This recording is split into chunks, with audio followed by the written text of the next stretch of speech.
Il est 22 h et nous sommes le mardi 9 septembre 2025. Mesdames et messieurs, bonsoir et bienvenue sur Télé Djibouti pour suivre cette édition. Voici les titres qui vous seront développés. Le président de la République prend part à l'inauguration officielle du grand barrage de la Renaissance de l'Éthiopie en présence de plusieurs chefs d'État et de gouvernement des pays africains. Également dans l'actualité de ce 22 h, lancement du projet Prépare pour coordonner les actions en matière de santé. Et en nouvelles du monde, un raid israélien cible la délégation dirigeante de la résistance à Doha. Voilà pour les sommaires. Merci si vous nous rejoignez sur Télé Djibouti et nous entamons cette édition avec cette région éthiopienne de Benishangul avec l'inauguration officielle du grand barrage.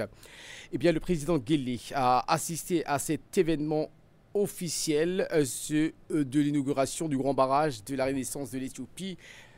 Un nombre important d'officiels de premier rang, dont des chefs d'État et de gouvernement d'Afrique ainsi que les principaux responsables de l'Union africaine ont pris part à l'inauguration du guerre.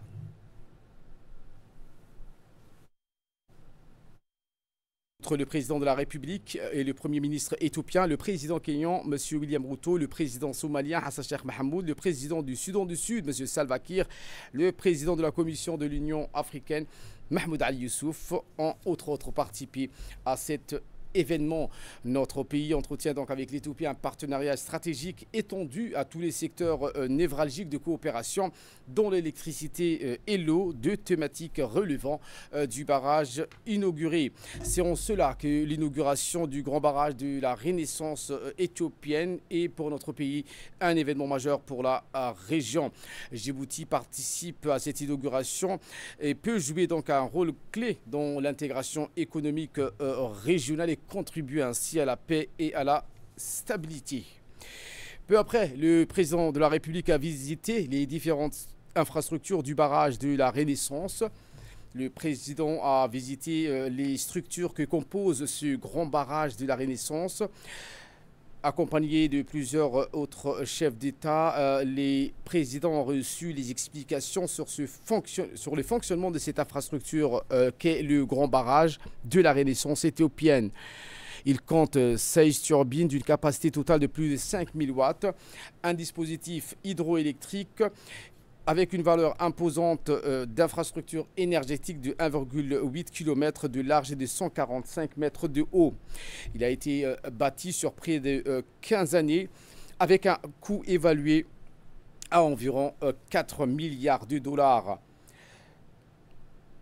Le barrage de la Renaissance est appelé donc à générer environ 1 milliard de dollars de bénéfices par an, aurait récemment donc estimé le Premier ministre éthiopien Abiy Ahmed, qui se réjouit également du fait que ce dispositif nouveau connecte son pays à la perspective de commercialiser et d'exporter l'électricité dans les États de la région.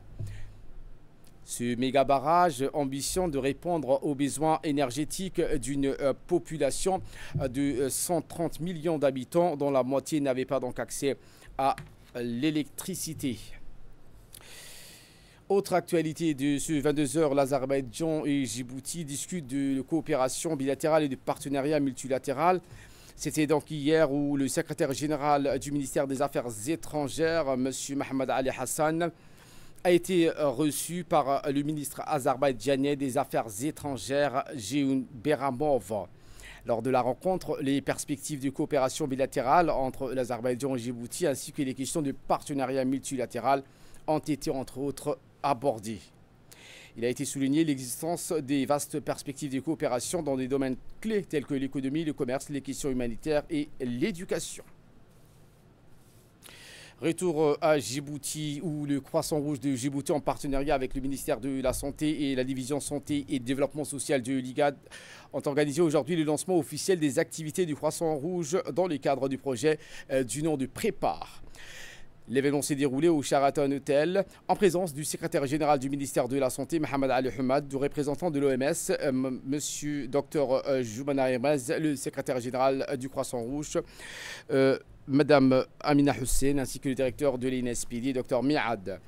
Le projet Prépare s'inscrit dans la démarche One Health qui vise à coordonner les actions en matière de santé humaine, animale et environnementale afin de renforcer la résilience des communautés face aux crises sanitaires.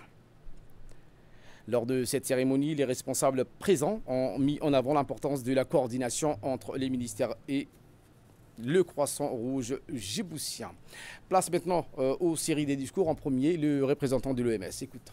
Bon, je suis très contente, comme je dis ici, parce que cette rencontre va résulter en une feuille de route concrète, multisectorielle, pour aller en avant dans l'approche One Health. Quand on dit One Health, c'est pour dire qu'on ne peut pas se séparer de notre entourage. Donc c'est très lié, la santé humaine, la santé animale et la santé environnementale, si je peux l'appeler comme ça.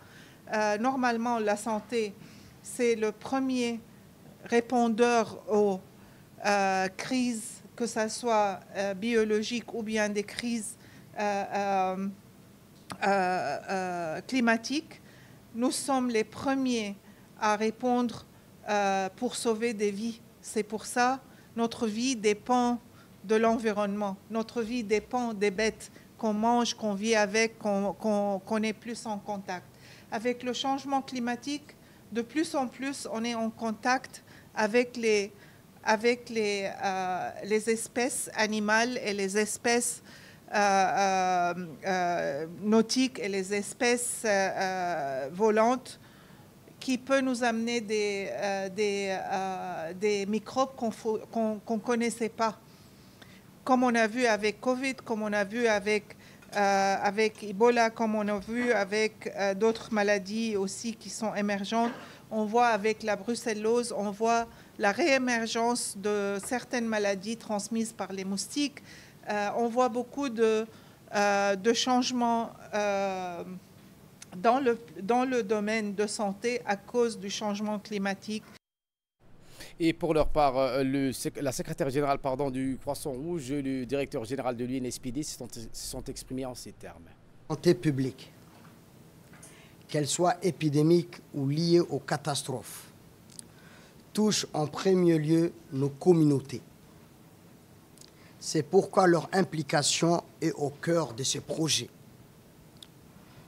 Sans leur vigilance, leur mobilisation et leur confiance, nos efforts institutionnels resteraient incomplets.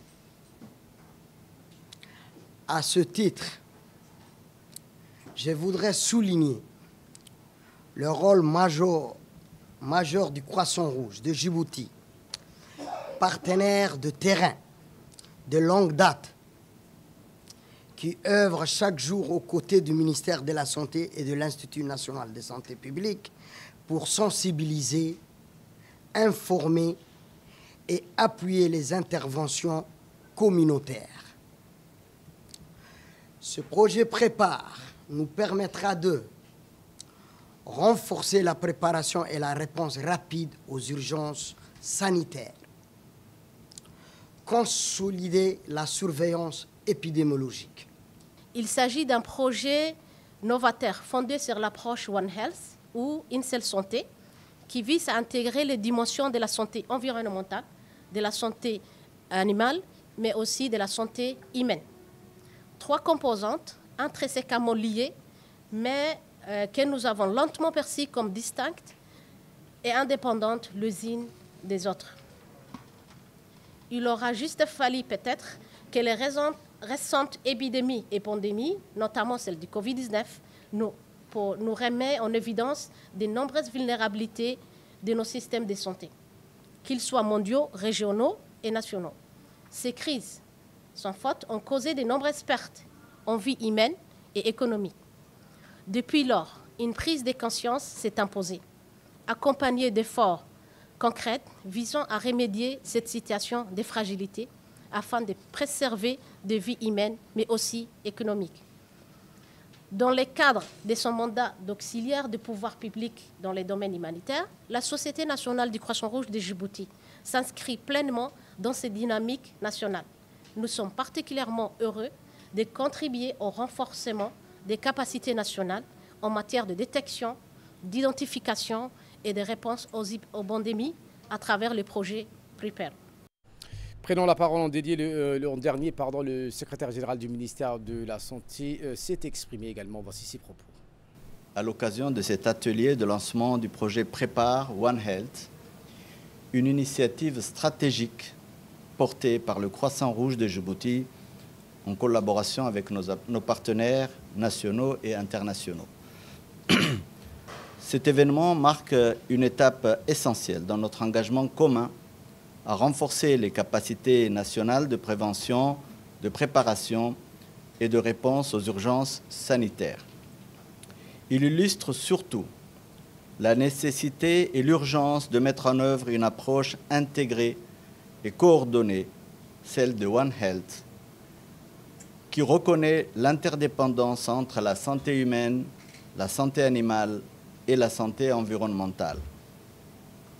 Une coordination multisectorielle, pilier de la résilience sanitaire. Nous savons aujourd'hui que les crises sanitaires majeures, qu'il s'agisse de pandémies, d'épidémies zoonotiques, de menaces environnementales ou de catastrophes naturelles, ne connaissent pas de frontières sectorielles. Leur prévention et leur gestion efficace exigent une coordination multisectorielle forte, une collaboration active entre les ministères de la Santé, de l'Agriculture, de l'Environnement et de la société civile. L'actualité de ce 22h, c'est aussi cet incendie qui s'est déclaré au cimetière d'Ambouli, marquant la 3e fois que ce lieu de recueillement est touché par les flammes. Alertés rapidement, les sapeurs-pompiers de la protection civile se sont aussitôt rendus sur place.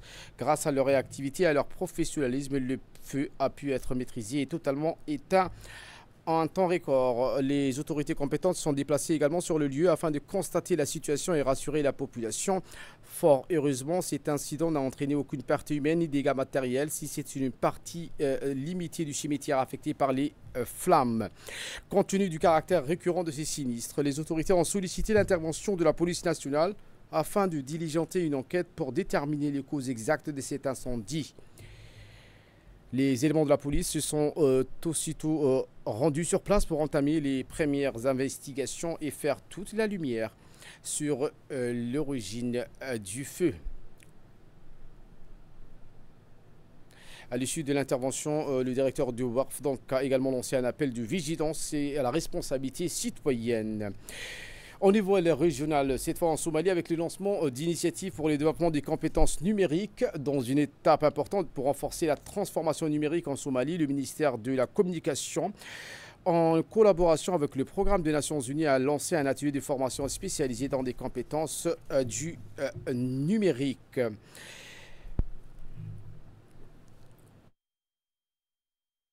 Je vous le disais en titre, l'attaque israélienne de ce mardi 9 septembre a visé des résidences des hauts responsables du Hamas et a suscité une vague de condamnation immédiate de la part des pays arabes. Plusieurs pays arabes ont condamné cette attaque de l'armée sioniste qui a visé des résidences abritant des membres du bureau politique du Hamas à Doha, selon plusieurs communiqués.